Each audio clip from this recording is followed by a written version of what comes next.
Good evening, everybody. My name is Tim Rogers. I'm one of the vice presidents here at the American University of Paris and also the director of enrollment management. I'm delighted to sit today with one of our faculty members, Dr. Elena Berg. Hello, Elena. Hello. How are you? I'm very good, thank you. Okay, so we've got a few things to ask you. Nothing difficult, I don't think, yet. But maybe start off by introducing yourself. Who are you? What's your background? What do you do here at AUP? Right, okay, so I am a professor of environmental science here in the computer science, mathematics, and environmental science department, which is a long title for a department.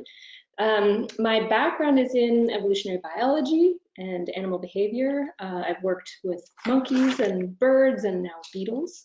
And I also do a lot of projects on conservation and environmental stewardship, etc., with my students. Where did you go to university? Well, it depends on which part, but I was at Cornell University for my undergraduate with a year abroad in the University of Hamburg. And then I did my master's, my MPhil at Cambridge University in biological anthropology. So that's when I was interested in working with monkeys. And then I did my PhD at UC Davis in Central Valley of California because they have a really enormous program in ecology and evolution and population biology. So that was great. And then I've been doing various postdocs for years, various institutions. So I was at UCLA, I was at Portland State University, I was at Harvard for a little while, Uppsala University in Sweden. So I've been bouncing around quite a bit.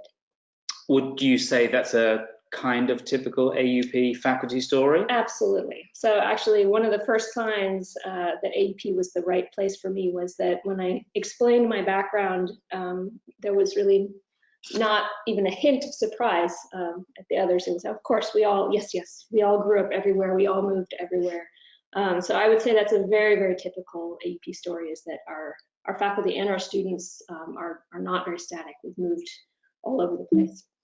Okay, so first set of questions are around the AUP approach to teaching. Mm-hmm. I suppose the first thing I want to ask you about is what are the liberal arts from your point of view? Yeah, that's a great question. Actually, especially from a European's perspective, because it's a purely American model. It's not something that has really been exported much to European countries. And it's this idea that in order to be a well-rounded human being and to be good at your job, you have to be able to do many things, have exposure to many different fields, many different ideas, many different disciplines. And so it's the whole approach to learning, which is quite familiar to most Americans. The liberal arts college idea that you take a class in the sciences, you take a class in math, you take classes in English, in different languages, etc. So the idea that to be a proper citizen of the world, you have to take many different courses in many different fields. So is that the same thing as interdisciplinary education?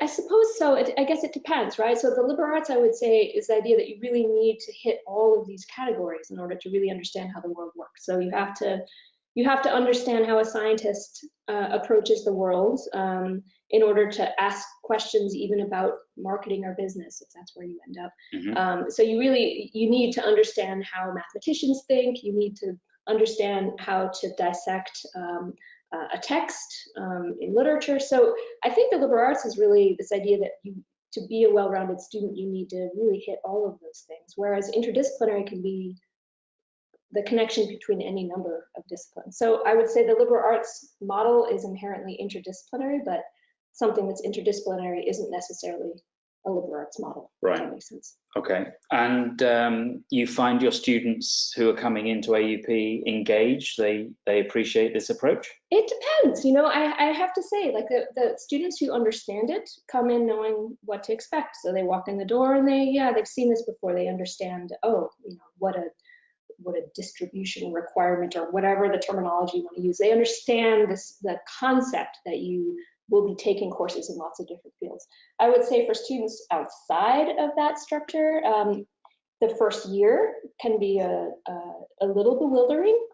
I would say for the most part, once they get the idea, students really love it, but it can be confusing if you come from a system where you specialize at age 10, right, to then walk into university when you're 18 years old and be told you have to take math, science, English literature, any number of other classes in computer science or whatever else. So I think there is a little bit of a burn-in period for a lot of students who don't come from the American system, but they end up really liking it. Okay.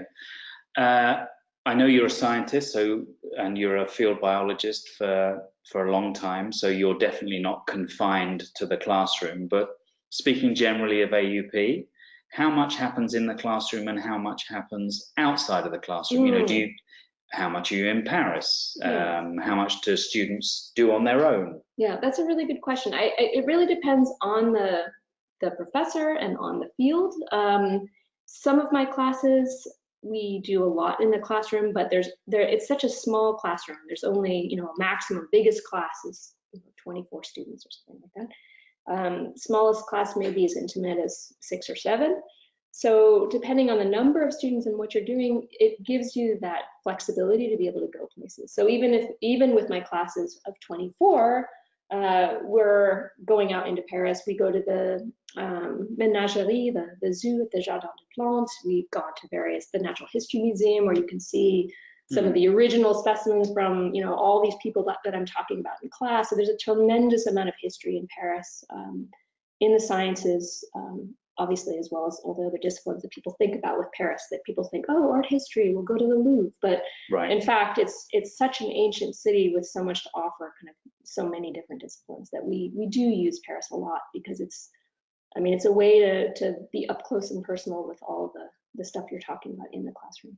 And we both have colleagues and friends on the faculty that will routinely walk through the city, pointing various things out, and it being a core part of their curriculum. Yeah, exactly. And I'm dying to take some of those classes. I kept thinking, when I came to AUP, I would take everybody's classes, because I want to understand the architecture of Paris, for example, or the history of the city. And there are classes that are offered that are specific to that as well. I know that speaking to quite a lot of our alumni, particularly alumni from more than 2 or 3 decades ago, they often still remember our cultural or study trips. So that's clearly outside the classroom. Exactly. Okay, so that exactly. So there are many ways that you can be outside the classroom. One is, of course, to go out during the confines of a course and be within the Paris bounds. Another way to be outside of the classroom would be, for example, to work in my research laboratory.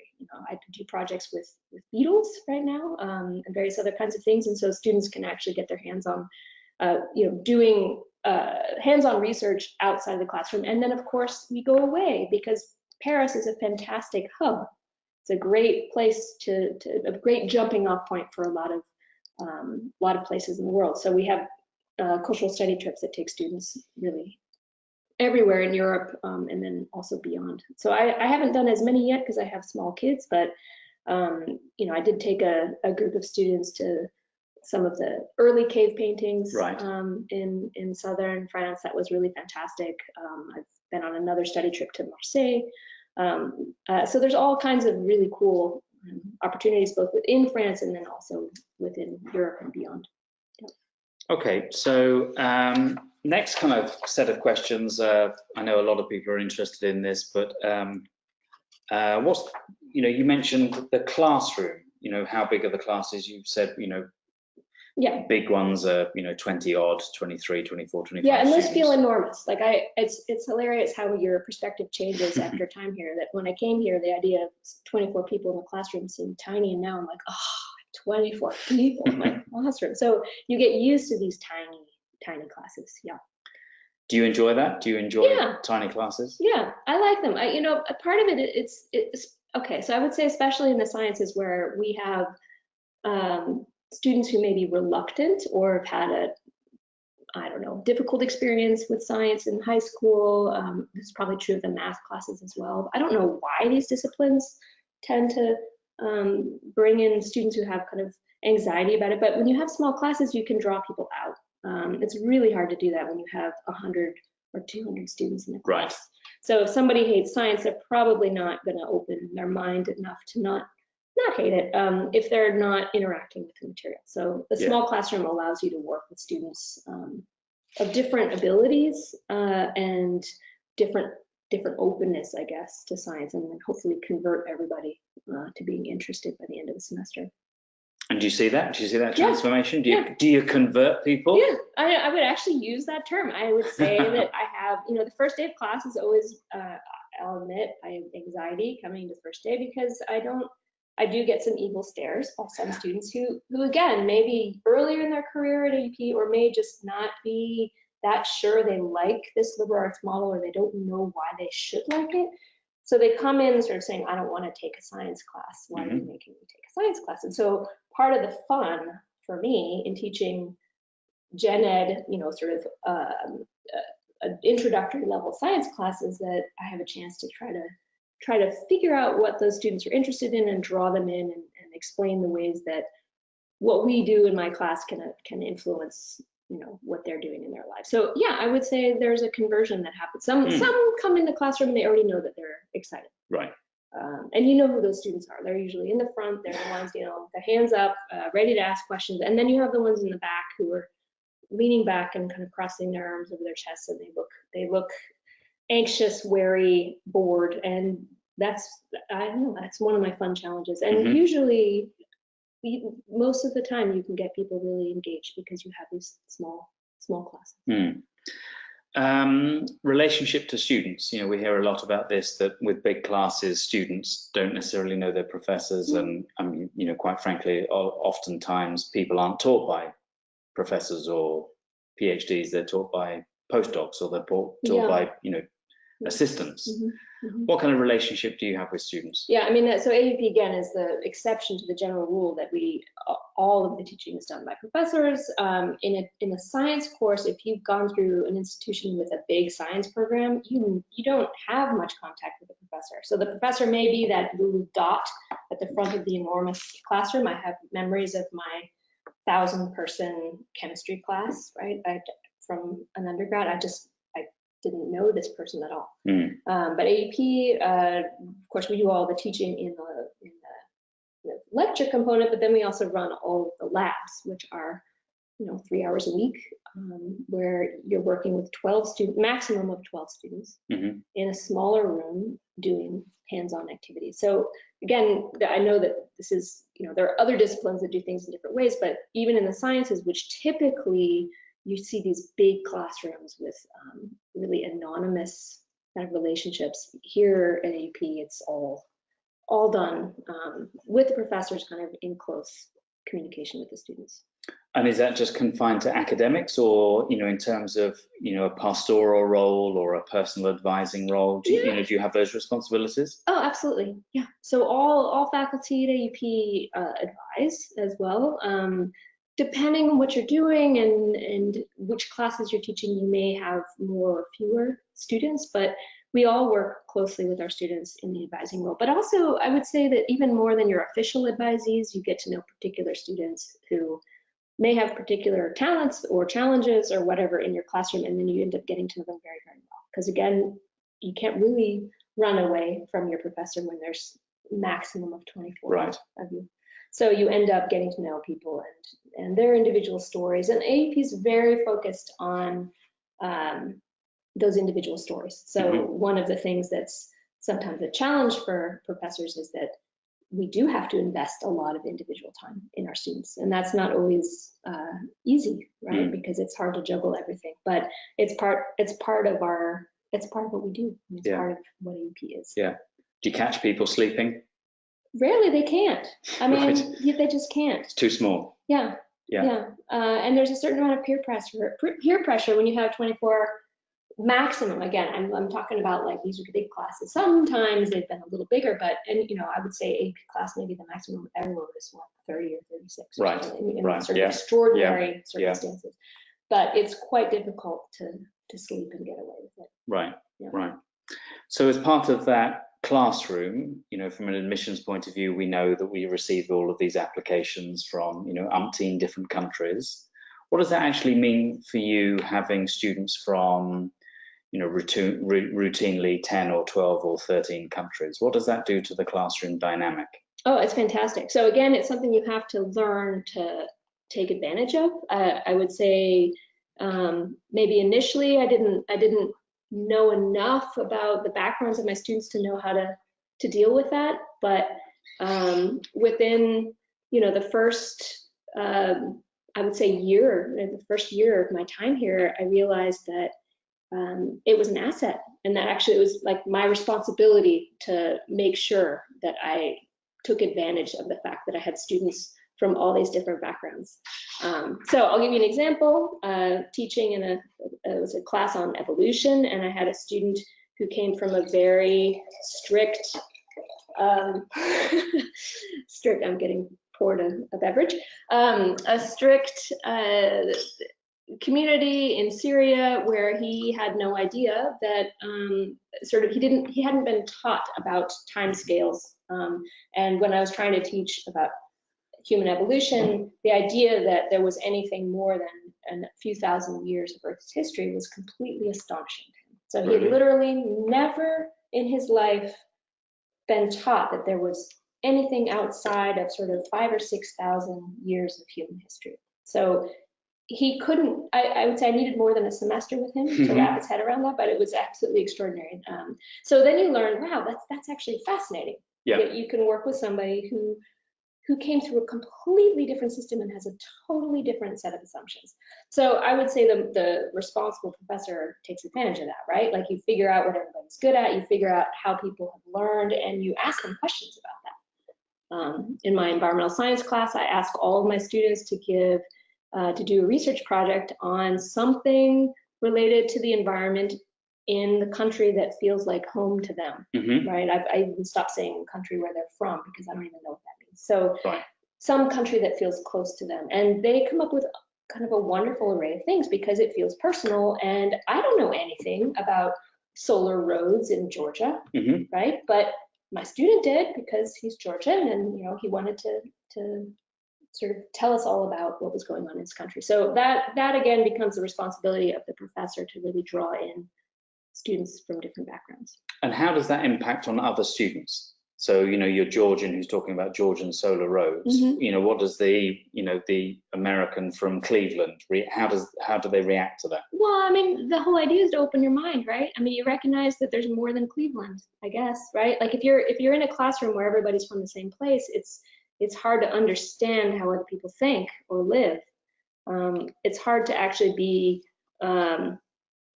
compassionate or effective if you want to be a policymaker, if you want to be a good business person, if you want to go into the medical world. I mean, whatever you're doing, you have to understand how people think. And so I think that exposing students to different ways of thinking and making sure that's part of the classroom is important. I mean, sometimes we do more or less of that depending on the topic. Sometimes it's more of me being kind of the person who's imparting knowledge, but a lot of the time it's an exchange. Yeah. Okay, so I wanted to just move on to some of the kind of faculty elements, some of which you've answered already, Elena. So in terms of who teaches me, where's my professor from? So we know that it's mostly full-time tenured faculty colleagues. Yep. I know there's a heavy teaching load here, but how, you're a researcher at heart, how are you able to dedicate some time for research, and how does it inform your teaching? Yeah, so that's an interesting question. There's lots of layers to that. I would say that there's two main ways that I involve my students in my research. One is by working with students who are doing projects in my lab. So they're actually doing the primary research. They're collecting the original data. So they may be doing that as a senior project. They may be doing that as a one semester, just sort of a mentored research kind of project. And then those data go into publications that, depending on their investment, and in general, when they've worked on collecting those data, their name goes on the paper that I write, so that it goes into peer-reviewed academic journals. So that's nothing but good for their CV, right? And that's almost unheard of at many other institutions. It takes a lot of work. So what it takes on my part is being very strategic about which kinds of projects we can do within a semester, and it does take a lot of work up front, but it's a very good way to get students involved, and then they're much more involved than they would otherwise be. So that's one way. The other way, so one example is I got interested in water and why we buy bottled water, and I did a very extensive set of water tastings with my environmental science students, and they were then the data points that went into a paper that I wrote with an economics colleague. So there are ways then that they're not co-authors, but they're participants in the process. Right. And then to be part of that process, they have to see, what do you need to do to publish a paper in an excellent journal? You have to do all of these things. So they saw the way that we set up the experiment, all of the formal ways that we controlled for things, the way that we, made it very rigorous and structured so that we could publish those results in a professional setting. So those are two kind of simple ways that or straightforward ways that I involve my students. I also have students who approach me with interesting questions. So I had a student who got very interested in why, whether we distinguish people based on eye color. So she just came up and said, I'm really interested in eye color. Right. I'm not an expert in eye color. I'm an expert in bird behavior, but she wanted to do this project, and so we worked together, and she collected data, and this is something that I don't know exactly when it'll happen, but we would like to publish. So I sometimes have students coming to me with very specific ideas, and they just need some support. Yeah. And these are undergraduate students? Yeah, that's amazing. Yeah.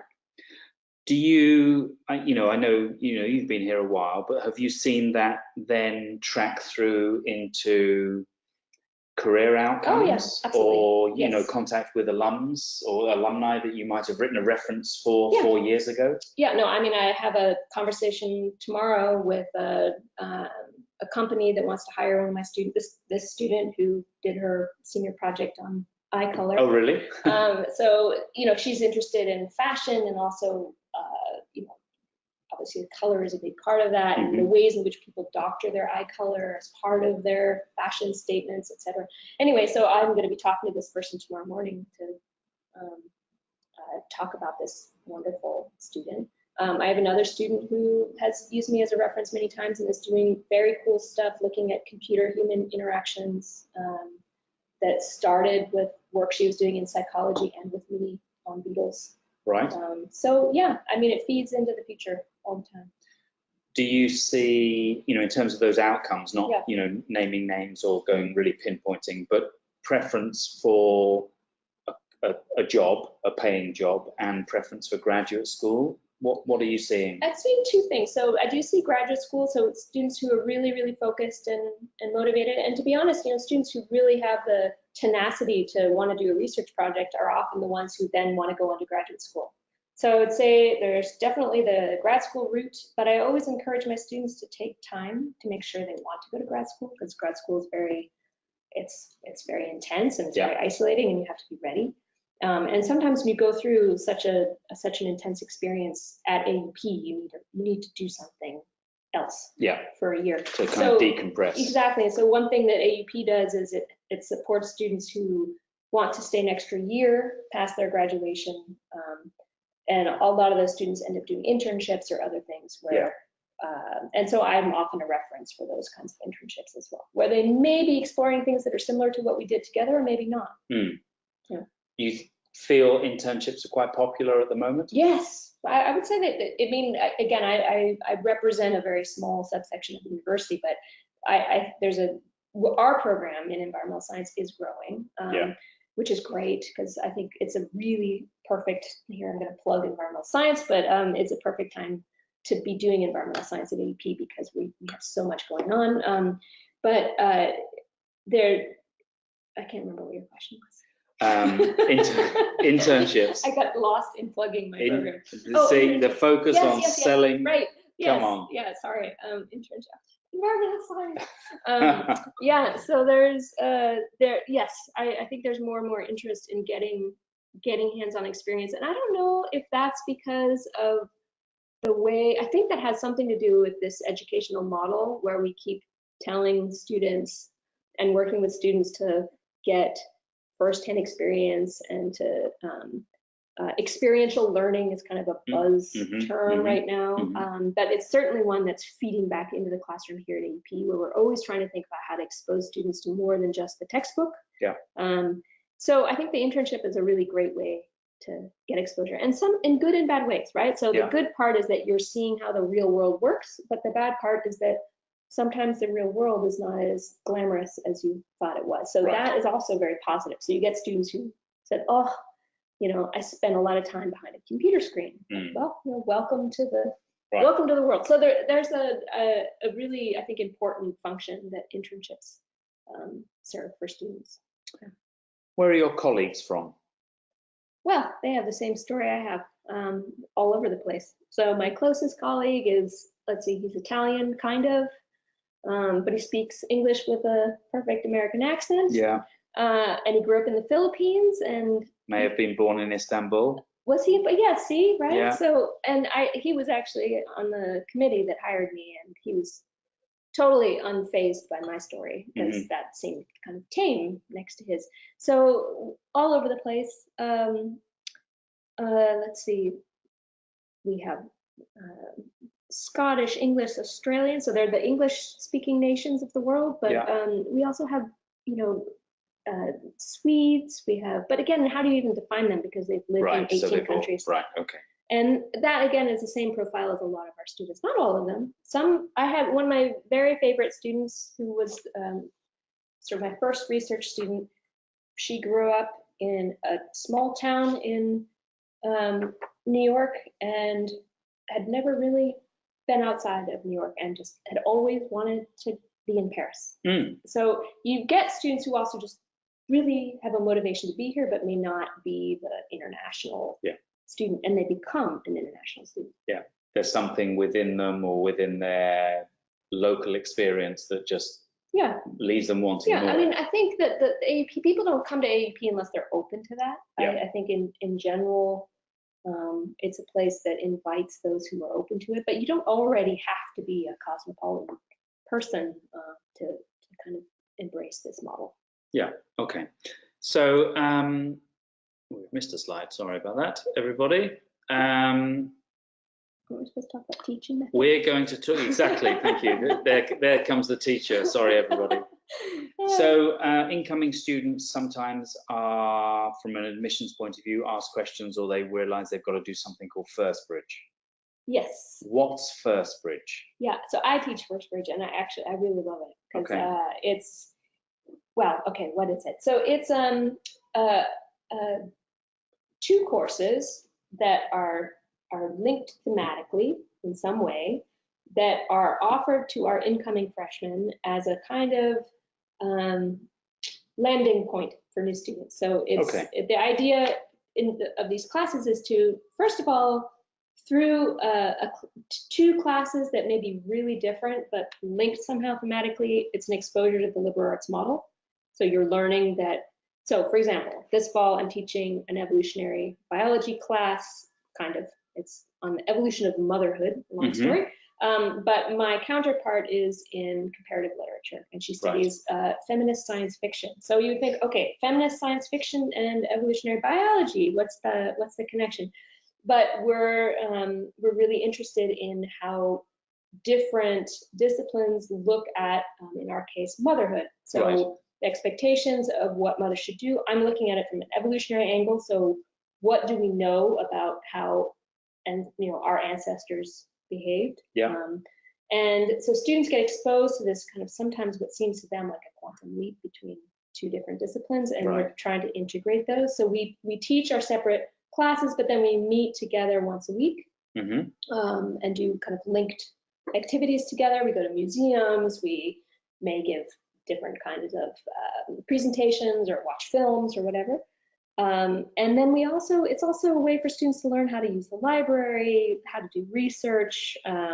That's where they're allowed to ask any and all questions about anything. And those are also our advisees. So they come in as our advisees for that first year and a half. So the people in that first bridge will have either you or your colleague Exactly. as an advisor. As an advisor. Yeah, so it's a safe place, it's a landing point, it's an exposure to multiple disciplines. The idea is that it's not supposed to be stuff that's going to help you major in a particular field. It's supposed to be outside of maybe anything you know anything about. And it's a safe place to learn about the system, ask questions, and also a community that you build. So a lot of students become friends with other people in their first bridge, and those are friendships that last through their time. So you put it really nicely that it's a landing. So this is maybe the wrong term, but it's your introduction to college. It's your transition. Yeah, I mean, landing. I get every question in the world, like how do I use the website? What is Blackboard, which is our system for posting assignments and grades? But how do I register for classes? What, where's the registrar? I mean, you get every kind of question. Everything. Yeah. Okay. To put you on the spot, other amusing, other kind of conflicting, tense first bridge titles or topics? Oh, well, I mean, our class is fun, and I think people were slightly intimidated by our class because they thought, I'm not a mother, I'm 18, I mean, what do you want? But the good example from this class I teach with my colleague was just that we had slightly lower enrollment, but we had an absolute blast. And to be honest, we just basically talked about sex for a semester, and a lot of the students had never had any. I mean, this is the other thing that's interesting about AUP, right? Is that we have students who come from places where you don't talk about that kind of stuff. Right. And my colleague and I, Elizabeth Kinney and I decided, well, everything's on the table. You can ask anyone. We even did one session where people were allowed to submit their questions anonymously. And then we devoted an entire joint session to discussing their most intimate questions about everything. So is this scientific?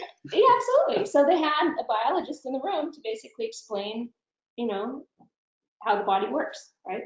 So these are questions they may not have asked, they may not have understood, but this was a way basically to, I think, help students see, maybe even in really well-educated societies, maybe there's some gap here between what we're supposed to know and what we actually know. Right. So it was actually a really useful learning exercise, but it was hilarious, right? Because the stuff that they were asking, I mean, it's never, I'm not going to use those examples here. Good. Because they were very, kind of raw questions. Yeah. That's what they wanted to know. Illuminating. Yeah. So that wasn't exactly what I was expecting with First Bridge, but it turned out to be a really interesting kind of way of talking about how different cultures approach education, reproductive rights, and all kinds of questions. Have you been partnered with other academic colleagues in other disciplines in other First Bridges? Yes, so I taught a course on human evolution. For some reason, I ended up really enjoying teaching these First Bridge classes on humans and human evolution. Maybe because that's my background is in anthropology, so I have 2 degrees in anthropology. So even though my PhD is in something very different, I keep coming back to that. Also, it's just fun, right? And it's not my research area, but it's fun to speculate on. Maybe in part because I don't have to do research on it myself. Right. So I've taught with Linda Martz, who was interested in all kinds of interesting questions, but she actually has gotten interested in questions about genocide because we have a big program in that here. And so we were looking at how evolutionary questions, so questions about how we evolved, have been kind of corrupted and used by dictators and other people to do terrible things to people. So she talked about the terrible things, and I got to talk about like how cool it is that we evolved the way we did. So actually that worked well for me. I got to be kind of the more humorous, relaxed class, and she was a little bit more serious class. But let's see, what else have I done? Have I done other First Bridges? Yes. Oh, I was part of an experimental First Bridge, actually, where we were trying to figure out. Oh, right. I know this one. Yeah, whether we should revise our whole system. Yes. And so we did a bunch of these experimental new models that turned out to not work as well as the system we already had. So we went back to the system we had. But in that class, there were 4 of us who were co-teaching a class together, which was, unprecedented. 4 professors in a room all the time. And that the title was On Being Human. So ambitious. yeah, just a bit. Yeah. So we had someone in law, so she looked at legal definitions of personhood. Wow. Sort of history of racial discrimination. We had Elizabeth Kinney again, who was looking at feminist science fiction and conceptions of humans from a fictional point of view. Again, I was teaching evolutionary biology, and then we had Linda Martz, who stepped in and was interested in sort of history of evolutionary thought. So we had all of us in the classroom together, and that was great. And that got me really hooked on the idea of getting professors in the classroom together more. So we actually have a new program now that we've launched where we have, outside of First Bridge, we have classes that are co-taught by multiple professors. Yeah. So during this experience, you know, there are some quite mundane questions that you receive all the time. So, you know, Professor Berg, what can I do about my C grade? Oh, yes, okay. How do you assess? So I know, you know, as obviously banging the drum for environmental science is one thing, but overall from the university, how do we at AUP tend to assess students? Well, again, it's such an intimate setting that we, it's a little bit hard to get away with not doing your work. So we're, you know, you are very visible in the system. How do we assess our students? So this is a big topic in general in higher education, how to quantify these kinds of things. And I think the bottom line is that there is no good way to quantify it perfectly. Yeah. But we are part of a system where we do have to give grades, and we do have to think about how to assess our students' abilities. So in my case, I tend to give many assignments that test very different kinds of abilities. So I may have a simple quiz where they have to just recall information. I have research papers. So one of my introductory science classes, the students have to do 3 research projects where they collect data and they analyze it and they write a paper, a scientific paper. Yeah. And which seems daunting to them initially, but they all do it. And then I'm looking for creativity. I'm looking for ability to kind of incorporate the methods that I'm teaching in the class. So sometimes it's about writing and your ability to express yourself. Other times it's about your ability to kind of assimilate information. A lot of professors do is to try to get you to think critically. I know, again, this is another buzzword in the academic world, but how do you, rather than just spitting out something that you learned from a textbook, how do you take ideas and then apply them to a different context? So we do a lot of that, which is very hands-on, involves a lot of time spent with the marking grading process. Yeah. But again, that's part of what we offer, right? Is this hands-on, very intensive. A lot of what I do with my students is I'll have tiered projects where they have to submit pieces one at a time, and then they have opportunities to write and rewrite and kind of improve on a project. So I like doing that because then sometimes when you are in a class where you just have some research project done at the end, you don't look at the feedback, or maybe you don't even receive it. You just get a grade and you don't care. But if you have something where you have to submit that project in pieces and you receive feedback and you have to improve on it and resubmit it, it's a much better learning process. So we do a lot of that. Which presumably is not a million miles away from what people are required to do when they leave here and go into the you know, careers, workplace. Yes, the whole idea of this assignment that like goes into cyberspace and is never seen again, I don't think applies very well to the real world. Usually you're held accountable for what you write, for what you do, what you say, and that can be very painful. But if you practice with that process, so I also do a lot of peer review. So if I do peer review with my First Bridge students, they're initially generally not very good at it. So there'll be a lot of like, your paper was great. Like, you know, peer review, meaning everybody in the classroom is reading each other's work and giving constructive feedback.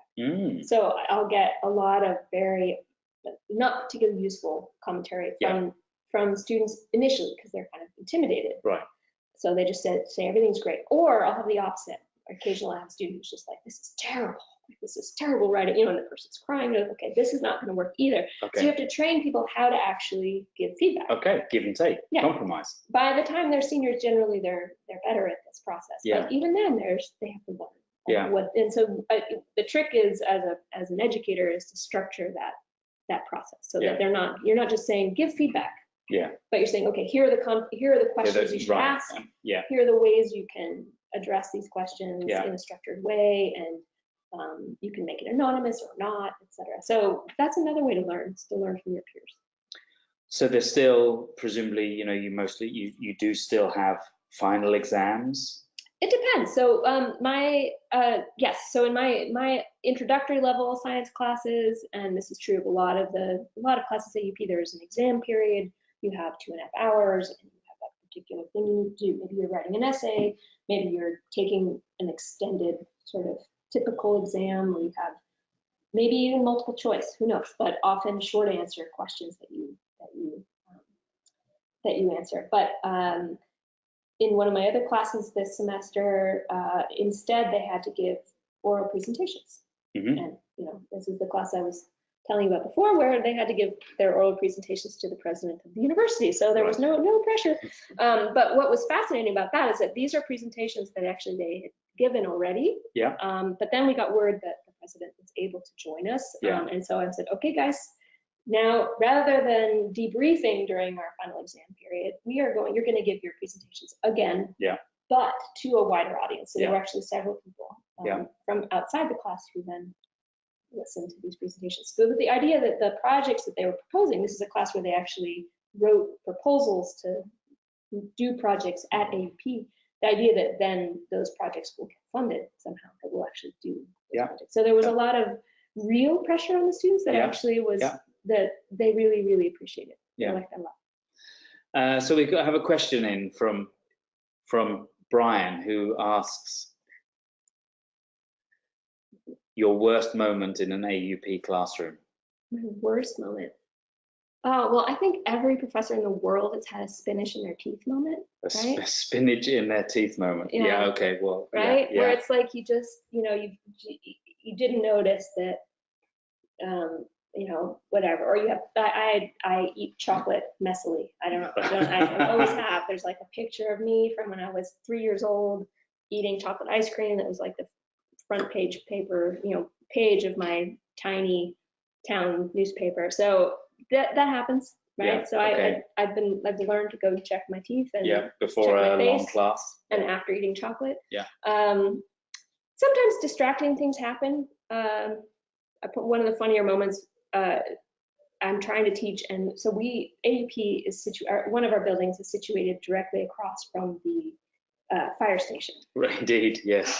And there are all of these like strapping young firemen, in their tiny shorts, racing around, practicing their various maneuvers at all times of the day, and making very loud sort of, setting off alarms. And at one point, I turn around, I look outside, and there's a fireman shimmying face down a ladder. I don't even know how he was doing this, but he was sliding face first down a 30-meter ladder, and you can't keep teaching when you see that. So there are times. It's another type of learning moment. There are times when you just got to say, guy, what the heck is going on over there? Got it.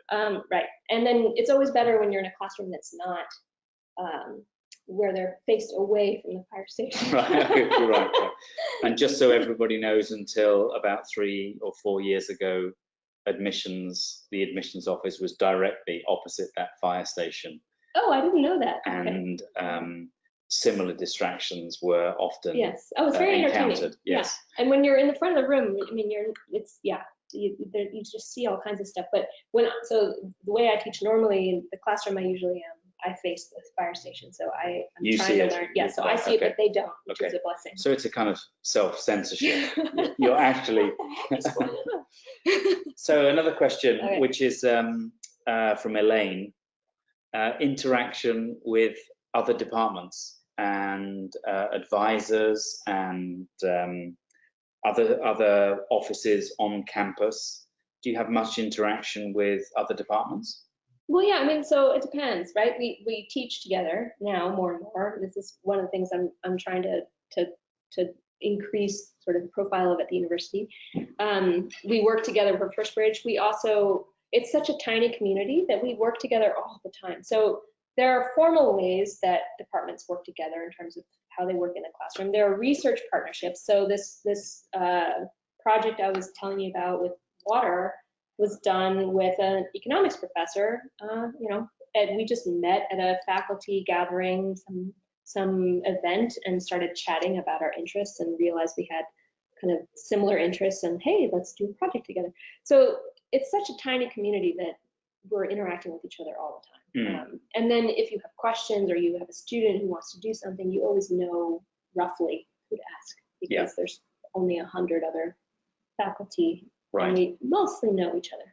There's some people who are more reclusive or who may have just arrived, or less social or whatever, but it's really, really hard to get away with being anonymous in this kind of a culture. So, we interact a lot. Another question: support services. What's available for individual students? Maybe in a classroom context, you're seeing a student that is not necessarily getting your material the first time round, or whatever it might be, or they, it's like your tiered projects where they submit and resubmit, and there's working drafts and there's revisions of drafts. Right. Yes. Are there services on campus from an academic point of view that students can utilize to get better? Yes, I would say there are several, and this is one of the things that First Bridge tries to train our students to take advantage of from the get-go. We have a writing lab, which is run which is actually mostly student-centered. So there are these writing tutors who are students who have shown themselves to be excellent writers, who enjoy working with other students on their writing, and they work with anyone who comes in, signs up for a slot on improving their writing. So that's great. It's not going to give you, remedial grammar, but it's going to give you somebody to talk to about what you're writing about. Right. So oftentimes what I tell my students is that, there's writing lab, which is excellent. And there's the really simplistic version of that is like you read out your research paper to yourself in the mirror. This is even better, right? Because you have somebody else who's reading your stuff and thinking about, where it should go. But actually, even that first step is a good one. If sometimes when you read your stuff out, you realize, oh God, I can do better than this. So we have that whole structure. There's also I think one of the most underutilized resources at this university are our librarians. Right. We have these fabulous librarians who could spend 6 hours talking about like which, database would be the most useful database for learning about some strange little topic, and they get really into it. And so I think that one of the things that First Bridge does is that we bring in our librarians. So they come into the classroom, we go to the library, and they're kind of part of our classroom. But I still feel like there's this sense that I can just go on Google and I can find everything I need to learn. And that's just not the case. So one of the things we really try to do in First Bridge, it's actually one of the main things on our list of you must cover these things in First Bridge, is make sure students understand that resource is amazing. Because when you leave AUP, you won't have that. And the databases that we subscribe to, you're not going to find when you're outside of the university system. So kind of related to that, another question from Ian is, do you have much of an issue with plagiarism? It's virtually impossible in my classroom to plagiarize, because I ask a lot of short answer or long answer questions where they have to apply concepts to other contexts. Right. So it's very, very hard to cheat when you're writing an essay. That's where there's absolutely no precedent for knowing what the question was going to be. So I do that just because, first of all, I think that's a better way to learn in general. You're not it's not rote memory, it's not looking over your neighbor's paper and seeing that the answer is C, but it's figuring out how to apply concepts. Sometimes the answer is C, so then when you do that, I sometimes make multiple versions of a test to make sure that I dissuade people from thinking that's an option. I know that there's an uptick in problems with plagiarism in the writing world. So looking at research papers, I know that there are ways that people can buy those online, and our professors are pretty savvy to when you get to know students so well, if they start writing like a completely different human being, we know them well enough to stop. Right. It's a small classroom. Yeah. So you don't write like that. I know how you write. Yeah. But it is a problem, and it's not an easy one. I guess all we can do is really try to send the message over and over again that that's not the kind of community we are, and that you're not going to get very far if you're not learning how to write on your own. Yeah. And we do have a process now for, a very structured process for dealing with problems that students might have. So if there is a problem, we can address it, and it doesn't necessarily mean you get expelled immediately, but we can go through a process and try to help students move through them. Okay, so I've got one final question, which is who's this one from? It's from me. This is from me. It is from me. And this question is, what do you like about AUP? You've been at a lot of top class institutions, and you're here, and your students like you. What's the magic? What's the AUP thing? Yeah, I was gonna joke and say I hate the place, but I don't actually.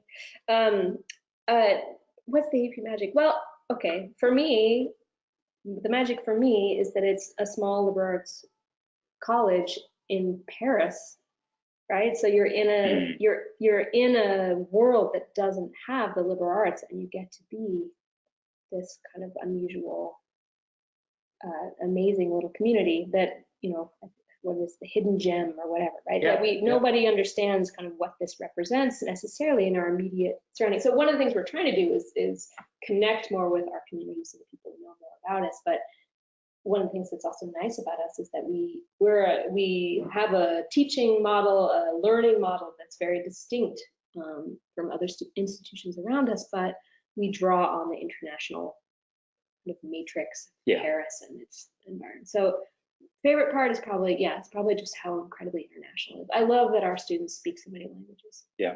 And occasionally I also speak the language they speak. So there's And sometimes that's English. And sometimes that's English. But so I also speak German. So sometimes my students will think that they can gossip about the class in German, and I'll have to say something kind of pointed in German to kind of turn them bright red. But I like that there's lots of languages and cultures. And I think, again, I would, almost every person here would say that. Yeah. Students and faculty. Yeah. Is that it's a tremendous kind of community of curious, like-minded people in that regard. Right. Like attracts like. Kind of thing. But I mean, it's a weird like, right? Yeah. Like it's not like a run-of-the-mill like. No. I've told my life story enough times to people who think I'm just insane, right? To realize that this is pretty special to be a place where, all of a sudden there's 1,000 of you. Yeah. Who all have lived everywhere and had lots of different kinds of experiences, and think that that's useful. Yeah. So, yeah. Elena Berg, thank you very much. Thank you. Pleasure to be here.